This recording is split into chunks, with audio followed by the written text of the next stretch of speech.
Hello, I'm Jodie Rizet-O'Brien, part of the AWI Extension South Australia team. In this case study, we're going to hear from Celia Kernick from NR CR Kernick, based at Coonalpyn in the state southeast, on their eID implementation experiences. This case study was recorded in September 2025 at the eID workshop for profitability and productivity held at Coonalpyn. It's my pleasure now to introduce Celia Kernick. Celia has bravely volunteered, I use the word in inverted commas, was co-opted to come and present her case study on how they use eID on their farm locally. So thank you, Celia. Thanks, Jodie. Thank you. I'm not quite sure what I'm doing standing up here, but I'm quite happy to tell you what we do, what I've done wrong and what I've learnt along the way. So we'll see how we go. First of all, we are very much a commercial enterprise, not a stud, no desire to get into the stud side of things. Leave that for the very clever people like Jodie.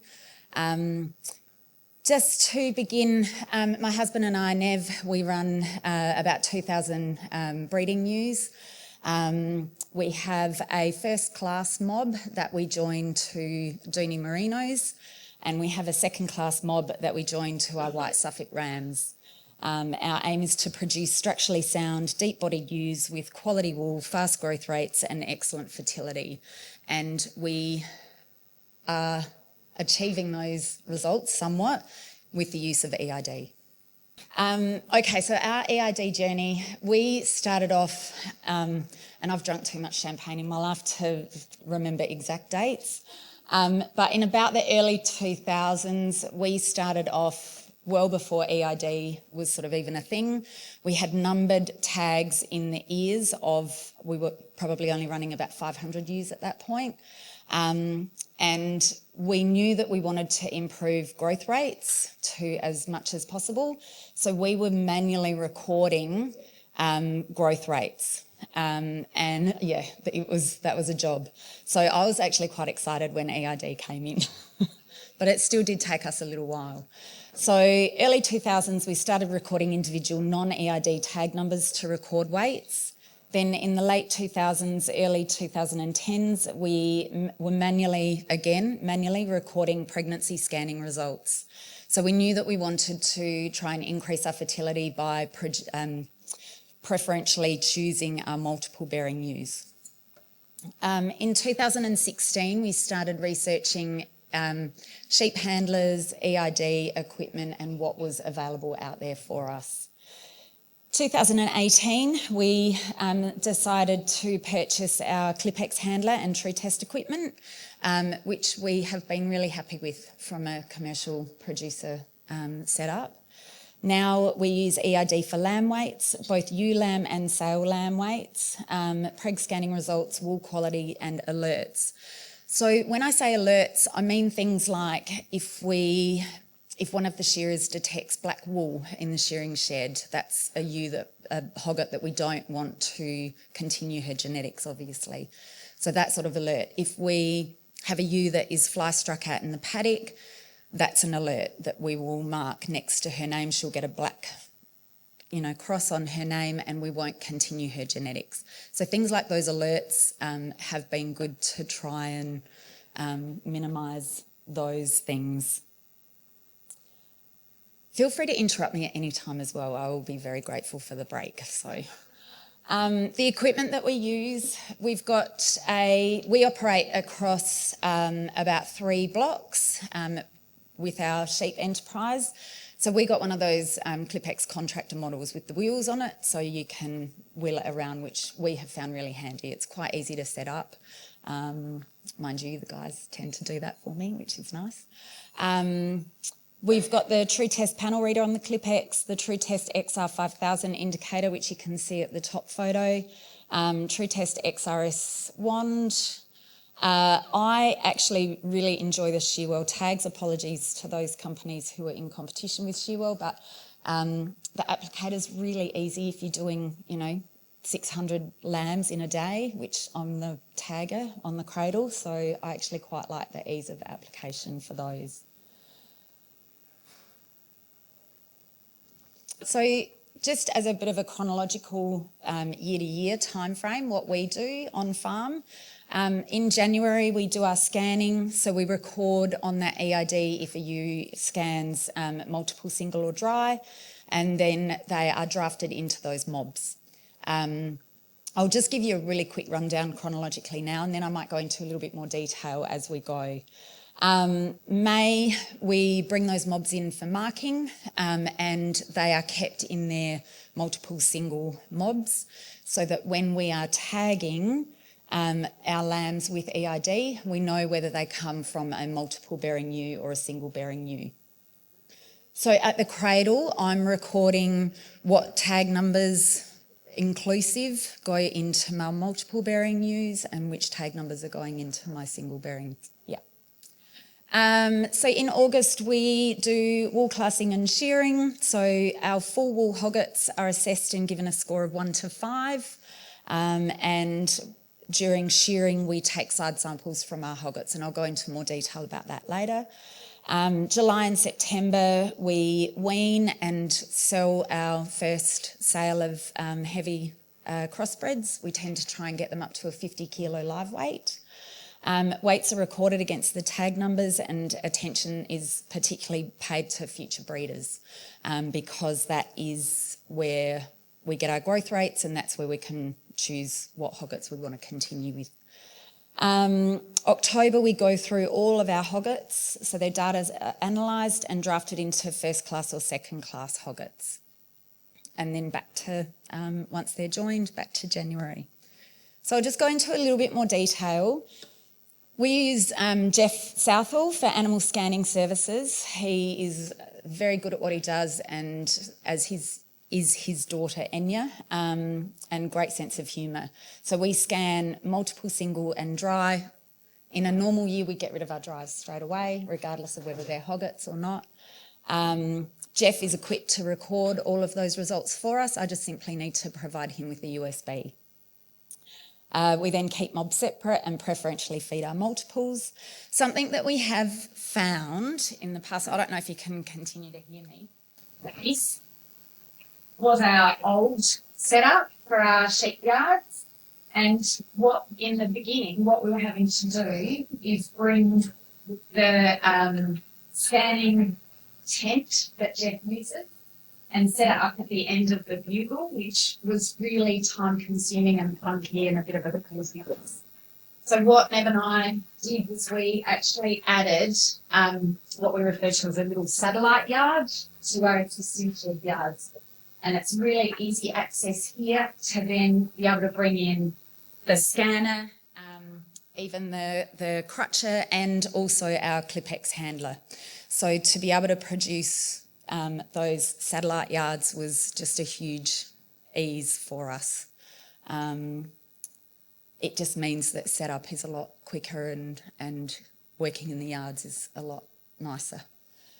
So that was one thing that we sort of worked out was going to save us a little bit of time and effort, producing that little satellite yard. Lamb marking, single and multiple mobs are kept separate since scanning, and so at the cradle, like we just talked about before, tag numbers are recorded for single versus multiple mobs, and this tells us if a ewe was a preferred multiple pairer. And she will. Then at weaning and first sale, so we wean, and don't forget we've got that first class and second class mobs. So our first class mob, we wean into ewe lambs and wether lambs. Our second class mob, we wean into heavy sale lambs and heavy and light sale lambs. All the weights are recorded against all of the eID lambs eID. And then what we do because we join between 5 and 6 weeks, it's not fair to compare them based on their actual weight at weaning. What we want to do is we want to get a growth rate from that ewe lamb. So when we sell our first draft of heavy lambs for the season, we'll also bring in our ewe lambs a day or so later, and we'll weigh all of our ewe lambs, and that gives us a growth rate for those ewe lambs from weaning and at the point of the first sale. Does that make sense? So they've all got that growth rate and what they've achieved in that period.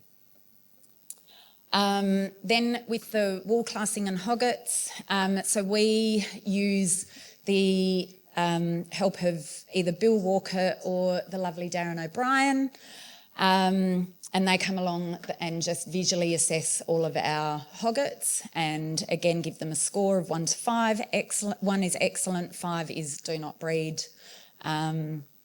And we check them for structural soundness as well. And all of that I can do just on the wand. So we load all the hoggets into the drafting race, we go through them, scan their ear tag number. The guys and myself have a look at the wool, have a look at the structural soundness of it, and then I enter a score on the wand for that ewe.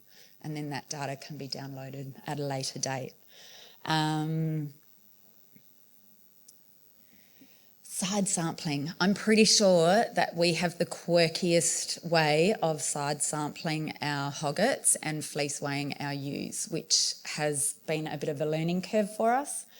It's a really basic setup. There's no barcode reader, nothing like that. We, on 2 of our properties, the properties that we do most of our shearing on, we only have 2 stand sheds. Okay, so that's actually been a bit of a benefit to helping us do this in a really weird way. But what we do is I just use the wand, the scales, plastic bags with labels on them, and a Sharpie, and that is pretty much it. So then we send those samples through to Bill Walker at Classings, and he puts them through his fancy machine and analyses it all. Do you want to know how I do it? More detail? Okay, so that's what I'm going to show you now. So don't laugh too much. It's simple, but it works. So in the shearing shed, I've got 1 shearer stand here and 1 shearer stand here. I'm in the middle. I'm not rousing. I'm purely there to tag and collect the data and the side samples. Grab my wand. They pull a ewe out of the gate, get the ear tag number from that ewe, and I record the last 4 digits of her ear tag number on. Yes?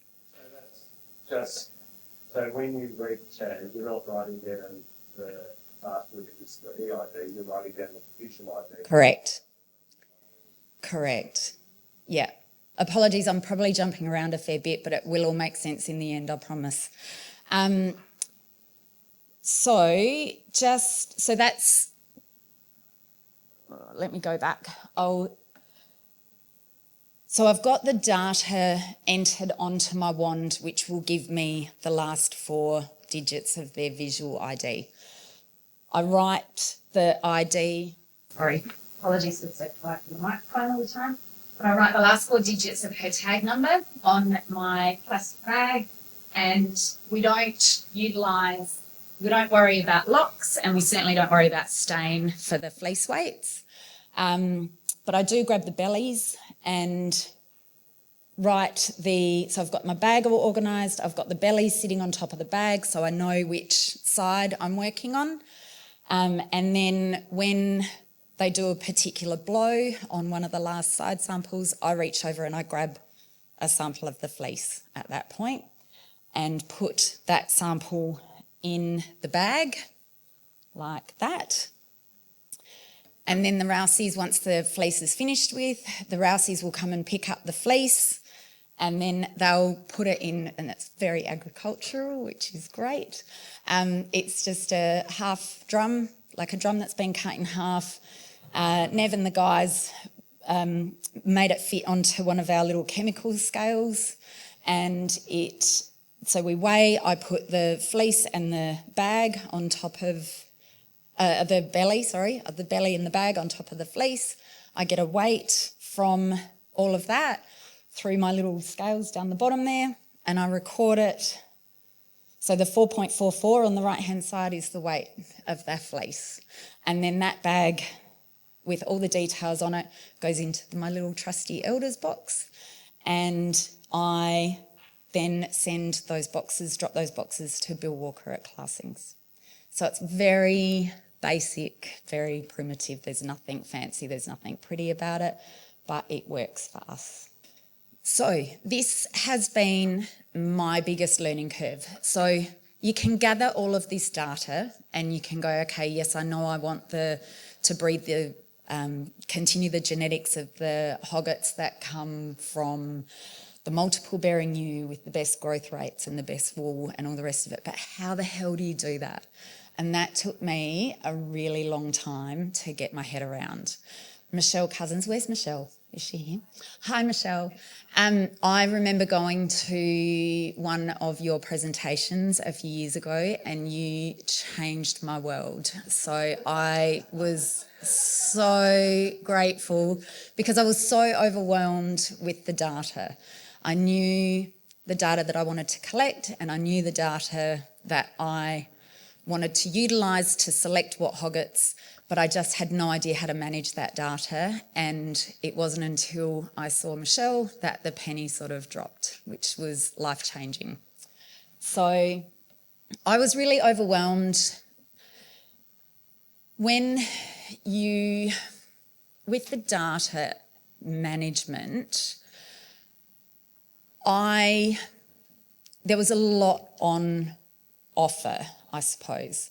So there were a lot of apps on offer. There was a lot of, but I needed to strip it right down. I'm not always the most organised person. So if we suddenly get, a good weather day, we might go, okay, right, tomorrow, let's weigh those hoggets or let's do that. It's often a last minute decision for us. And so having control of that data and being able to load the wand with the information that we need or load the indicator with the information that we need at the last minute was really important to me. I wanted to have that control.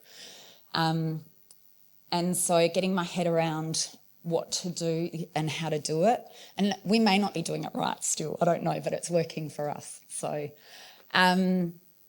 we've got, as I use Excel, I decided to strip it right back. So we use the TrueTest app to import and export our data on and off the indicator and the wand, and I just play around with the data using Excel, okay?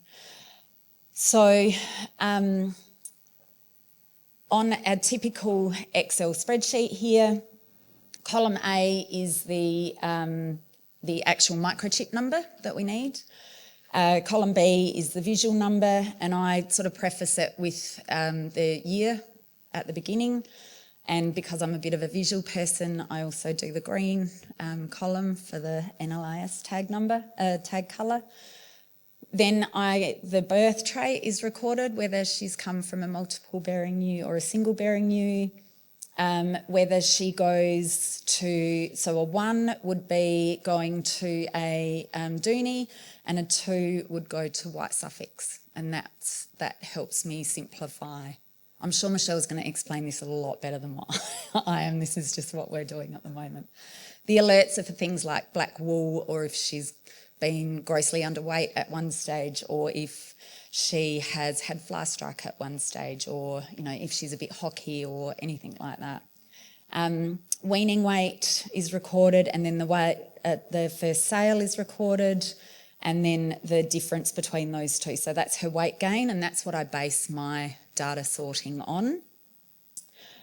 Wool is then analysed with not only the hogget classing but also the wool sample analysis, and is put into an order that way. And then just for my reference going forward, I just record whether she's a single or multiple bearing ewe.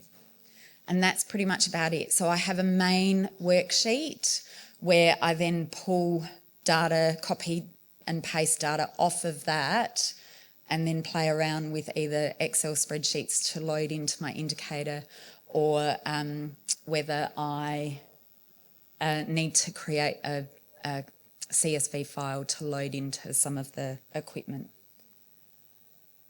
So, classing hoggets, our data is analysed based on birth trait, growth rates, wool. We then determine our ideal numbers for our first and second class hoggets, so how many we need to join to White Suffolks, how many we need to join to our Dooney Merinos. And then our hoggets are drafted into 3 groups using the ClipX. So once I've sorted everything on Excel, drafting the, I'll draft them into 3 groups through the ClipX machine, and they'll be definite first class. So she's got all the great data. She's got great growth rates, nothing wrong with her wool, structurally, nothing, no alerts or anything like that. So she'll be a first class, or she'll be a second class, or she'll be a maybe. We sort of go, you know, her data's not terrible, but it's a little bit low on the wool or whatever. A first class ewe is then assessed visually in the yards once we've drafted them into those 3 groups. The first class ewes we go through with a fine tooth comb and just make sure we're not missing anything that might be hockey or just not structurally sound. If we then, once we go through our numbers, if we then need more first class ewes, what we'll do is we'll go through the maybe group, and I'll have the data on the wand for that girl, and if we like the look of her, I'll scan her ear tag, and then I can see what her growth rate was, what her wool was classed at, whether she's deep-bodied enough for us, or, you know, that sort of stuff. So if we like the look of her and her stats aren't too bad, and we need more of our first class ewes, we'll take from that maybe pile and put her into the first class. Any questions? No? Okay. Right, tips. What have all the stuff-ups that I have made in the past, and there have been many. It has been a very steep learning curve for me. First of all, my advice is don't get overwhelmed with the data. Know that you've got the backup of people like Michelle who will come to your rescue if you need. But it is just data, and you are going to make mistakes. Work out what you want to achieve, start small and trust your gut, just do it. So for us, we just started with growth rates, right? That was all that we were interested in doing at the beginning, just the growth rates. This is a big one. Ensure you have eID as an item to record on the indicator when weighing. There was one year, and this is really embarrassing, but I'm going to tell you all of my mistakes and be completely honest with you. But when I was learning all about, if we go back to, sorry. Oh. So the indicator at the top, there's a lot of information that can come on that, and there's a lot of, James Ellis was my lifesaver for teaching me how to use the indicator, but there was one little bit that I wasn't aware of, and you have to record on it. There's lots of options on what you can record and what you can do with it. One of them is record eID number, and there was one year early in the piece which I didn't have that pressed, which meant that we basically set up the ClipX, we ran all of our ewe hoggets in for that weighing at the point of the first sale to get that second weight, and I took the indicator back that night and went, what's gone on here? And could not for the life of me work out why I didn't have any eIDs recorded on the indicator. And so then I had to fess up to Nev, and I said to him, honey, I'm really sorry, but I made a mistake on the indicator and we didn't record any eIDs today, so we have to do it again. Yes, Jason. Just to make you feel better, Sil's sort of to that, but not the same. You also need to make sure it's pairing to your panel reader. Yes. You can have the tick. Yeah. But if it's not reading, it's not Bluetooth. Yeah. But I bet you didn't do that twice, whereas I did my mistake twice. We got them in again, and I went, it's okay, honey, I've got it all worked out, I promise. And in the end, by the time I got around to assessing the indicator, I just went, oh my God, I've done it again. And he's gone, are you serious? And I went, I'm so sorry. And he goes, at that point, he just went, oh, we're not going to worry about it. We're not going to do that again this year. So I learnt the hard way, that's for sure, but I certainly learnt that you have to press the eID on the indicator. I found Excel gave me the best flexibility for what I wanted to do. And that's what I'd really like to find out from you, Michelle, is whether that is still the case. That was my question today. Is Excel still the best option for managing data? Does it give you the best flexibility? I have found that to be the case up until now, so we'll wait and see what Michelle says later on. This is where Michelle changed my world, was learn formulas like VLOOKUP for manipulating data and importing data, and learn the difference between Excel and comma delimited documents for importing and exporting files onto the indicator and or wand. So that was a bit of a learning curve for me as well. This is a great one.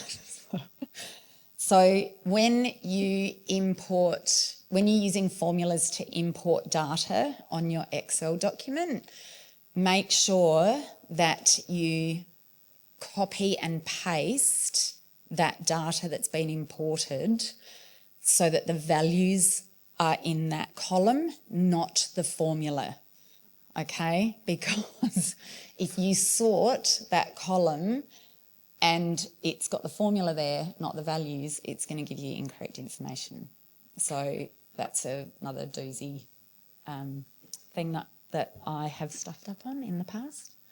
And if managing the data on Excel scares you, then be organised with your husbandry management and utilise Michelle Cousins. I'm often not that organised, so that's why I have tended to learn the hard way with Excel. And don't stress when you make a mistake. Fess up to your husband that you stuffed up twice. No one, it's not the end of the world, really. I think that's about it. I think that's everything that I can pass on. So I just wanted to say thank you for putting up with me, and I hope that I've helped someone. No worries. Thank you. Celia, thank you for sharing your experience with the implementation of eID on your property.